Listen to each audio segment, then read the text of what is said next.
Shapes and colours ಬಗ್ಗೆ ಕಲಿಯೋಣ. Shapes ಆಕೃತಿಗಳು ಮತ್ತು ಬಣ್ಣಗಳು. ಕಲರ್ ಅಂದ್ರೇನು? ಬಣ್ಣಗಳು. ಇದು ಯಾವ ಆಕೃತಿ ಅದ? ತ್ರಿಭುಜ. ಇಂಗ್ಲಿಷ್ ನಾಗ ಏನಂತೀವಿ? ಟ್ರಯಾಂಗಲ್ ಅಂತ ಹೇಳ್ತೀವಿ. ಟ್ರಯಾಂಗಲ್. ಯಾವ ಬಣ್ಣದಾಗ ಅದ ಇದು? Very good. Chocolate. Brown colour ಅಂತ ಹೇಳ್ತೀವಿ ಇಂಗ್ಲಿಷ್. Brown colour. ಇದ್ರೊಳಗೆ ಟ್ರಯಾಂಗಲ್ ಶೇಪ್ ಎಲ್ಲದ? ಇಲ್ಲದ. Very good. ಸರಿ. ಇದು ಏನ್ ಮಾಡಬೇಕಿಲ್ಲಿ? ಇದು ಇದು ಯಾವ ಶೇಪ್ ಅದ?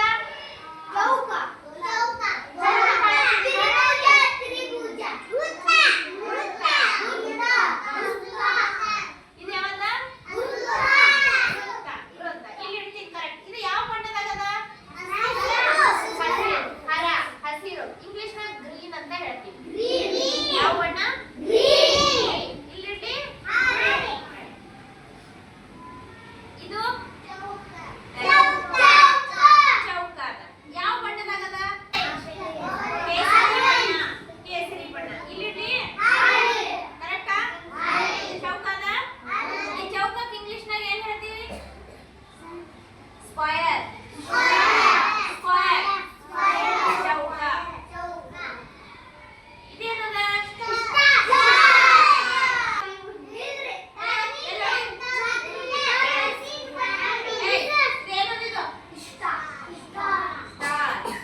Hello.